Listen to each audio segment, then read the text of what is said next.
Yeah, for Yeah. sure. So, Arsley, you are the child trauma response team over at Safe Horizon. And thank you for joining today. So, as you know, I'm doing a piece with Thrive Global called Thrive Up. And the series is really focusing in on the process of things and the in-betweens and the nitty-gritty. And we're really in a time right now that a lot of us are going through a lot of changes and shifting and transitions. So that was really the basis of what we're doing today. So Safe Horizons, as you know, I've been on the board, the Leaders on the Horizon board, for about 7 years now. Starting at Webster Hall is when I was introduced to the organization. So why don't I leave it to you? Why don't you tell us a little bit about what you do there and Safe Horizon and the mission and kind of like what the accomplishments to date are. Sure.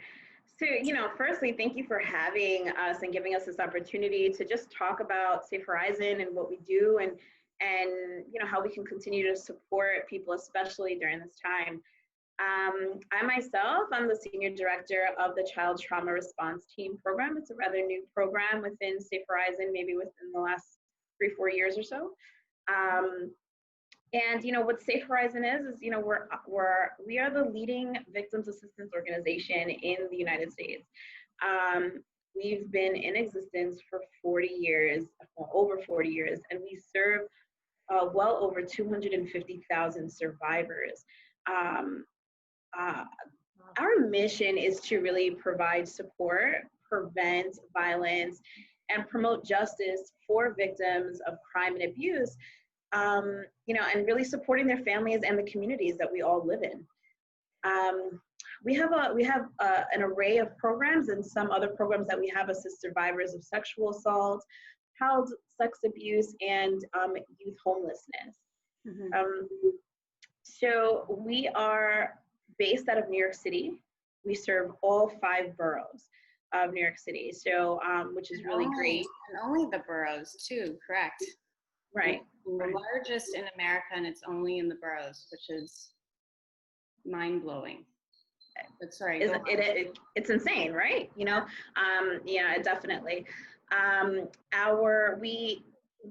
lot of times what's happening is that survivors are primarily calling and reaching out to us through our hotline. So for everyone to know, our hotline is 1-800-621-HOPE.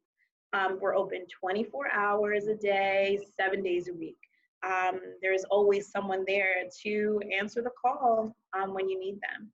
Another way that we also receive clients is through our crime victims assistance program. So they're actually housed in each precinct in all 5 boroughs.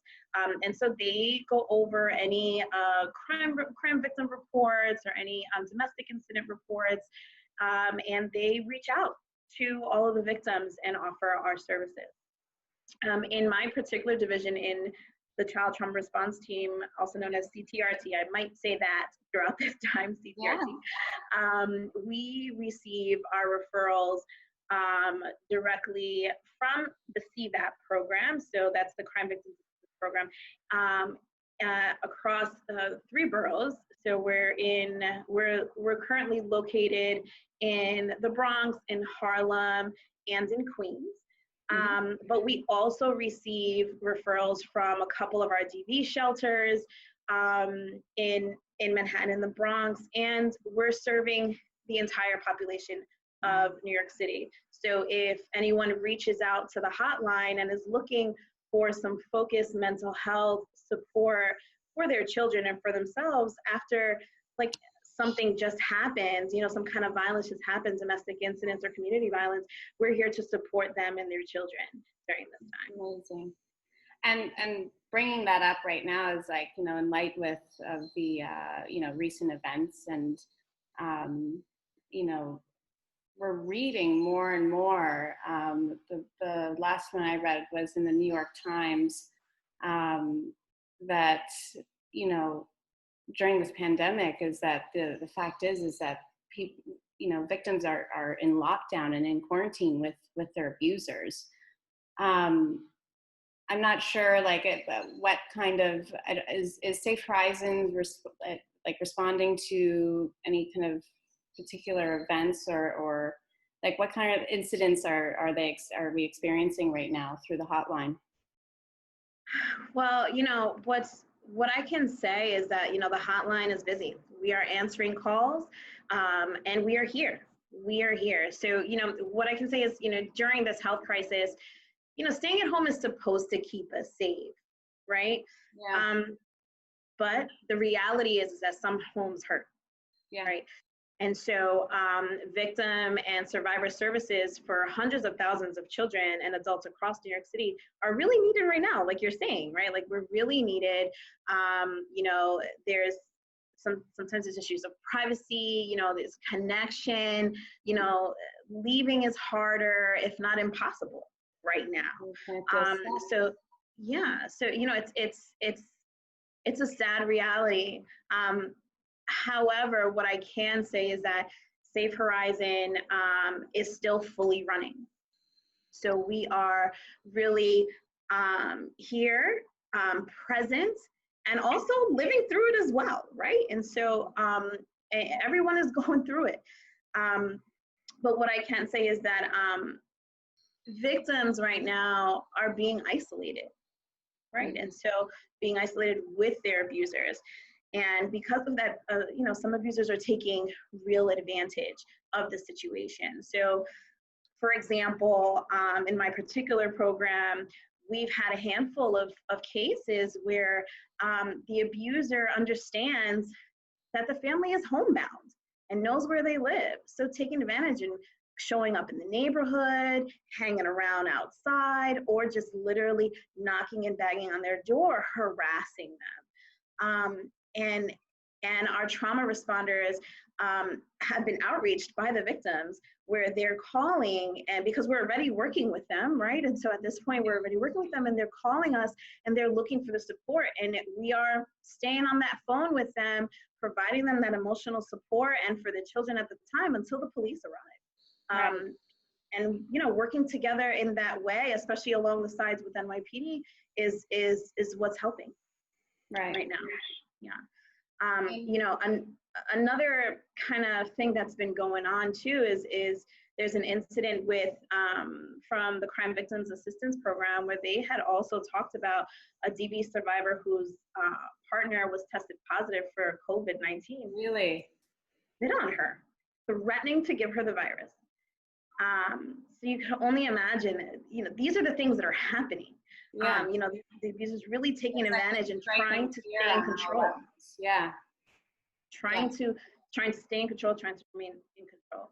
But what I can say also in addition is that, our shelters are open, our staff is here. We're working tirelessly in the front lines of this pandemic to really try to keep people safer as much as possible. We're on the phone, we're doing video conferences for counseling sessions, for group counseling.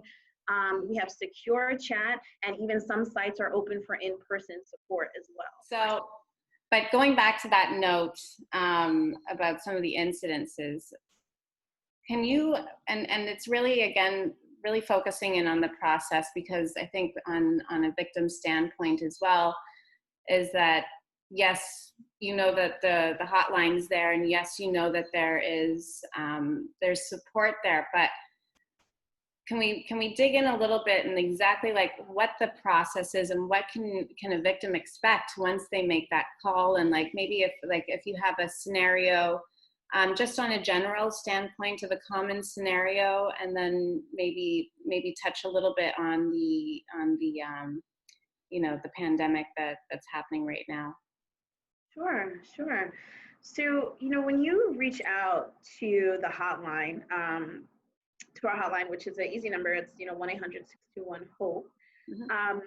You are greeted by a trained staff person. So this person is caring, really here to help work out what it is that you have going on.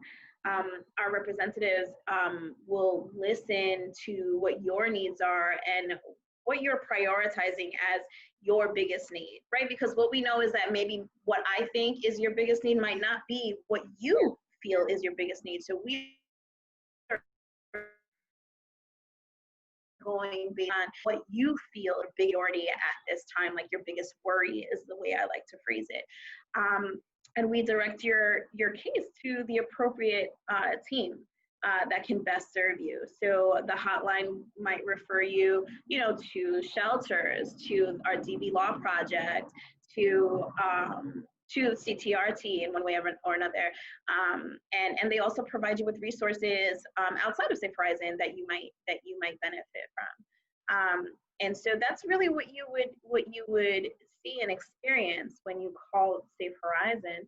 So for example, if I'm a victim of domestic violence and I call, and maybe at the time that I'm calling, I'm just really kind of feeling an overwhelming, overarching emotional experience, they're going to help to ground me. They're going to help to bring me to really help me to identify and prioritize what it is that I'm looking for at this moment, and then really linking for the next steps. And of course, especially when it comes around to trauma counseling, we provide an understanding, caring, and non-judgmental space for you.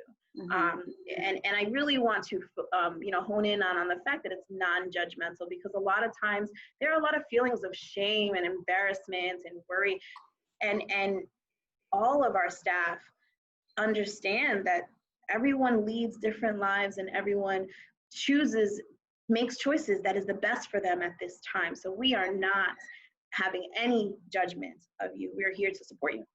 Yeah. And I think too, that there's that almost like something within yourself that's like a level of maybe a sense of failure or something like this to take control of it. And I think that's important to acknowledge as well. Yeah.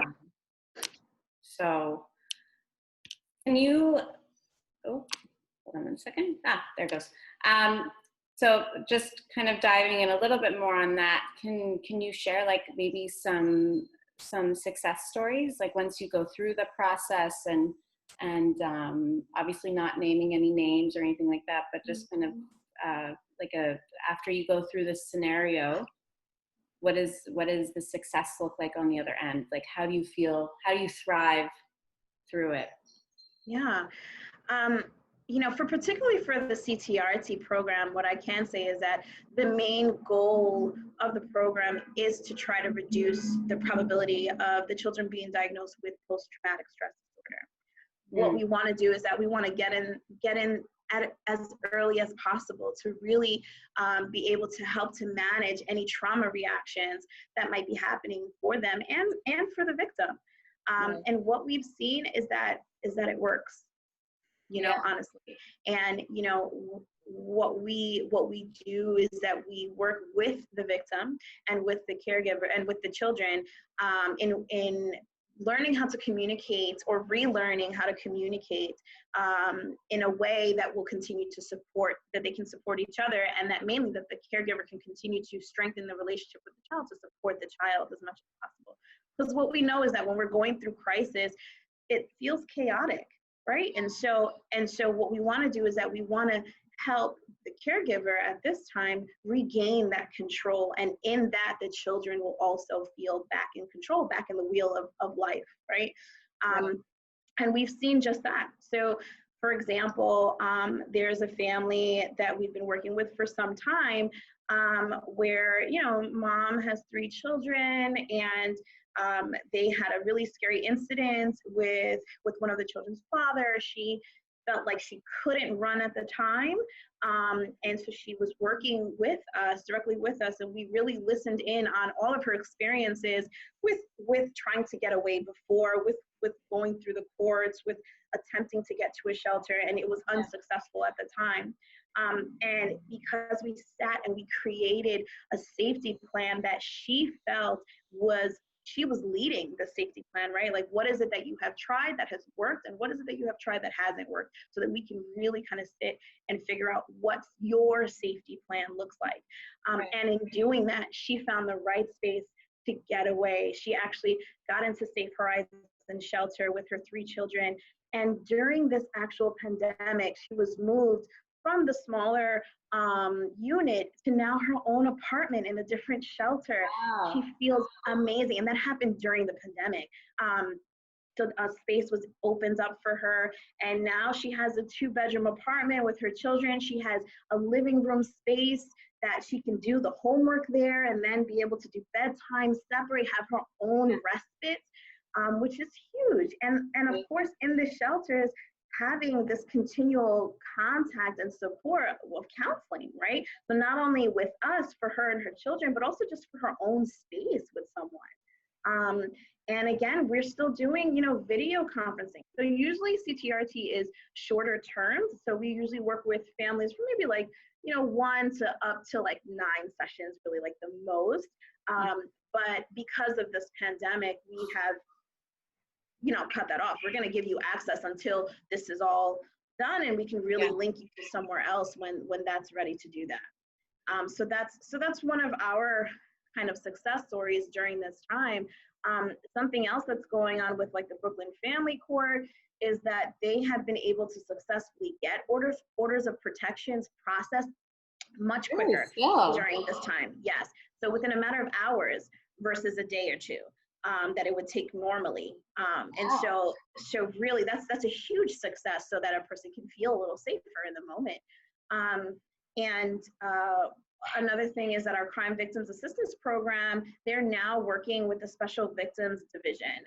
And so they are really, partnering with NYPD also during this time.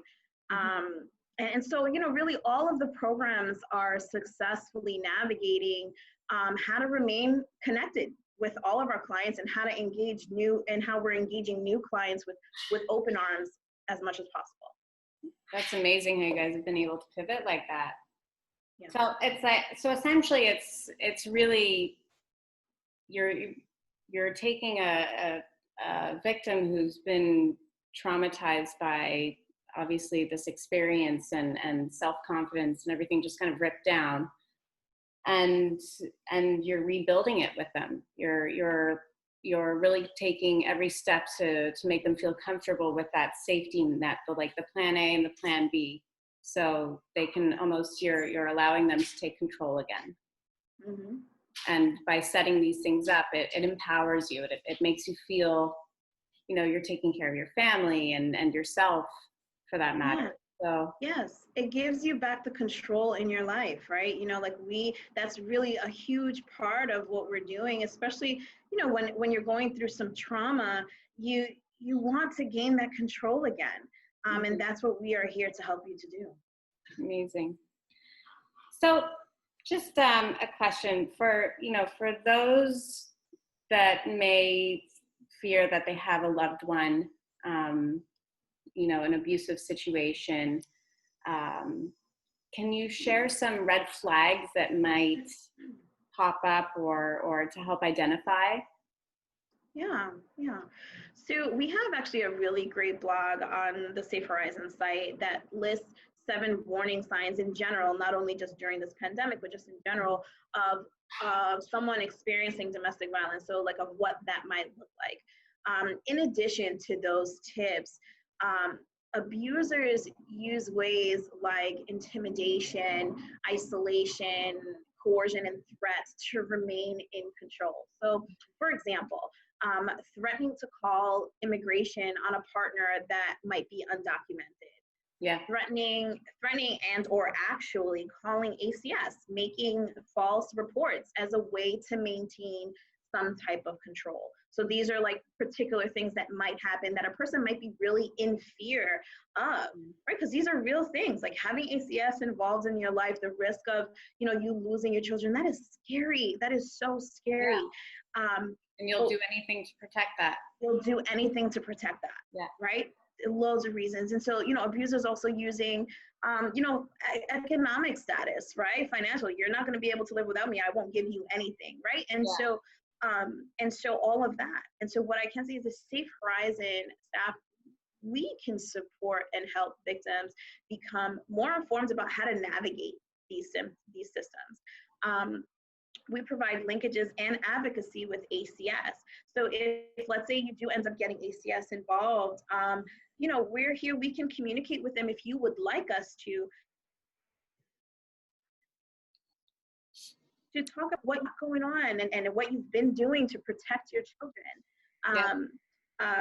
We, again, you know, really understanding that we let you lead in your priorities. So if you want us to communicate with your current worker is, you know, when we would do that, we would ask you if that's what you need. And again, free of judgment. So we're just holding a space to listen to what your experiences are and hopefully providing some kind of relief during this time. And that's what I can say about that. But the blog on Safe Horizon around the 7 warning signs is really great, because it really talks about, you know, like how, you know, hiding away, isolating, not really communicating. And during this time, it's kind of easy for that to happen, right? Because we're all isolating, it's less communication. So things that you can do is start to FaceTime a little bit more often with your family, especially if you're feeling scared, so that they can kind of be aware of what might be going on, if that's safe for you to do. Talk about things. Yeah, exactly. But only if that's safe for you to do also, because we know that there's risks behind that as well. Of course. Yeah. So obviously, Safe Horizon is a nonprofit. It's an organization. And fact of the matter is does strongly, you know, go off the support of donors and fundraising events. We were just supposed to do the Champions event, which obviously you know is our biggest annual gala and really is like the, you know, big supporter of the year for us. So can you share that? And that was supposed to happen on May 12th.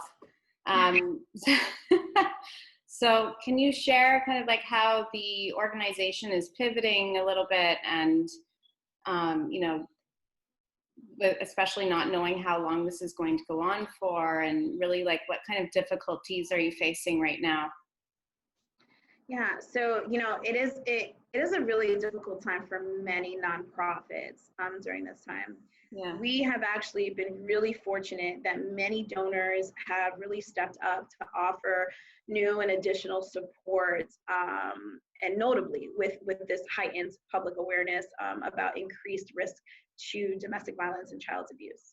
Mm-hmm. Donors have expressed like their real concerns, and mentioned that these have been motivating factors for their gifts, honestly. So during these times, so it's still not being able to have in-person events and other changes are real challenges. So, you know, we know that survivors are facing more need for our services right now than ever before. So, you know, these are real challenges for us, but, you know, we're here and we're actually receiving a lot of support, which we're really glad about. And can you break down just a little bit, like just kind of an example of you know, say one of our wonderful viewers or readers of the publication want to come in and support and donate to Safe Horizon, what can they expect? Like, what is a little breakdown of really kind of any dollar amount? Because it doesn't have to be, you know, thousands and thousands of dollars. It could be $20. It could be $50, you know? So what could a donor expect? Yeah, so every dollar counts, right? So it doesn't have to be a large amount, it could be a small amount. You know, what we've been doing is that we've been using our funds to ensure that Safe Horizon's essential services can remain open every single day for anyone in need of support and safety. And that other programs which are now connecting with survivors remotely also have the tools that we need, right? So of course we're all going remotely, so we need tech, right? So it's about getting laptops and cell phones and internet access and all kinds of things. We are a large agency, so yeah, so all, you know, these donations have been going towards that. Donations, you know, support us to offer, you know, personal protective equipment and emergency supplies at our drop-in centers, to make sure families have 3 meals a day while sheltering in place at our domestic violence shelters, and to pay our staff who are on the front lines in New York and still traveling to work every day. We have a ton more examples, but these are just, a little bit of what we got going on.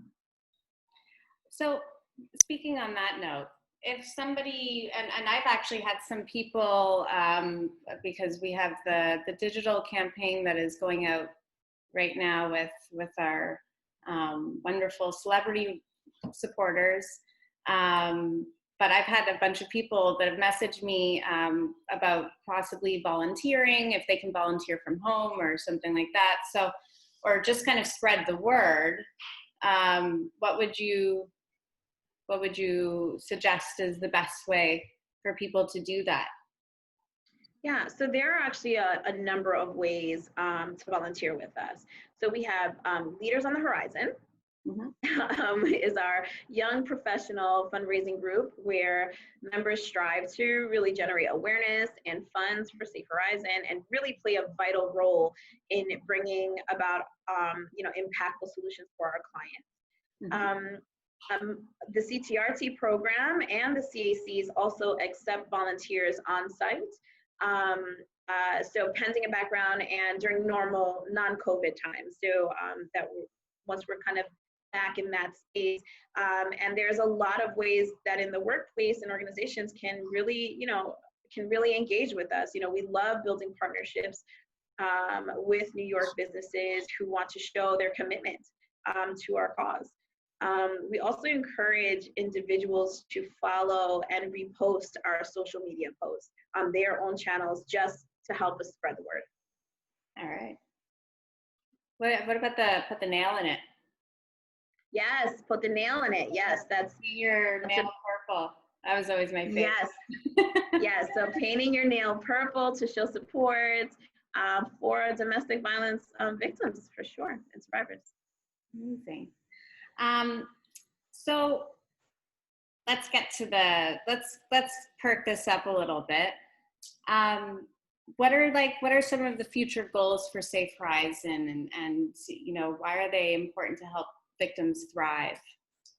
Yeah, so our future goals are to be prepared for what's to come. So we anticipate an influx of reporting once the quarantine is lifted. So given the reporting is currently down, though the risks for incidents is very high during this time, we really want to be prepared for, in the event that we begin to receive a huge uptick in calls and reporting, that we are really ready for that. So in addition, we know that during this time, folks are really stressed and trauma is real under the, because of the results of COVID. We are prepared to serve all of these clients seeking trauma counseling services right now, remotely, and when things start to get lifted. And that's really our continual goal, is to support clients and families in tangible needs and also for their mental health. Yeah, and that's how do you even predict that? That's the scary part. It's like, it's a very hard thing to prepare for. It is. So it is. I think, just mentally preparing our own staff also, and really having the support for our staff, which is really important, that we take care of the staff so that the staff can continue to take care of the victims that are calling in. And Safe Horizon, honestly, I am really proud to work for Safe Horizon, because leadership has really taken care of our staff. That's amazing. Yeah. Amazing. I'm happy to hear that. Yeah. Good. Yeah. Makes me feel warm and fuzzy too, to be part of such a wonderful organization. Yeah. Yeah. So I want to ask you if there is any encouraging words that you can share, or is it, with somebody that's in an abusive situation, to help them kind of thrive through this and take the next step, what would it be? Yeah. So, not only is it that, we're all attempting to thrive through this time, Safe Horizon is thriving to help you. And so we are here. We're here for a reason. We're here to support you, and try to give you and help you to obtain all the things that you need. Um, we we have places that can keep you safe and make you feel comfortable, and you can trust in us to just be at least a listening ear. There is no judgment.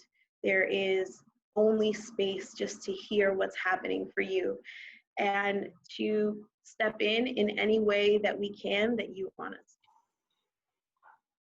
to. And on top of that, I am here as well. So if anybody needs to reach out, I can direct over. But the most important thing is to just talk, right? Just talk. Our hotline again is open 24 hours, 7 days a week. You can call anytime, any moment that you have a moment that you can get away, find a space for yourself, and maybe even if it's just to call, just to breathe. That's okay. That's a good point. Just breathe. Yeah. Sometimes, yeah. But yeah. Well, I'm going to say thank you. Thank you very much for taking the time today. I am going to share all this information, and again, will be being published as well in Thrive Global. So I'll include all the information, contact information, social handles, really every point of contact with the blogs, the volunteers, every point of contact will be there. And I hope I will see you sooner than later in New York. I don't know. Yes, or maybe in Jamaica. Maybe I'll just go there. Better idea, Christina. Yes, but thank you so much for having us. Yeah, thank you so much for having me, for giving Safe Horizon the platform and the opportunity to be able to share how to connect with us. We are really, just eager to continue to support the community, and for folks to know that safety is essential. This is vital. This is important. And with it being Mental Health Awareness Month also, we are here to support you, and there's nothing wrong with seeking out mental health support during this time. Amazing. All right, my darling, thank you again so much. Thank you. I'll give you a virtual hug. Virtual hug. I will be hugging you when I get to New York, though. Social distancing will not stop me from hugging that much. Sounds good. Just quarantine for 14 days before. No. I know. Responsible hugging. Yes, exactly. Oh, man. Well, thank you so much, Christina. This is great. Thank you again. I'll talk to you soon. All right. Sounds good.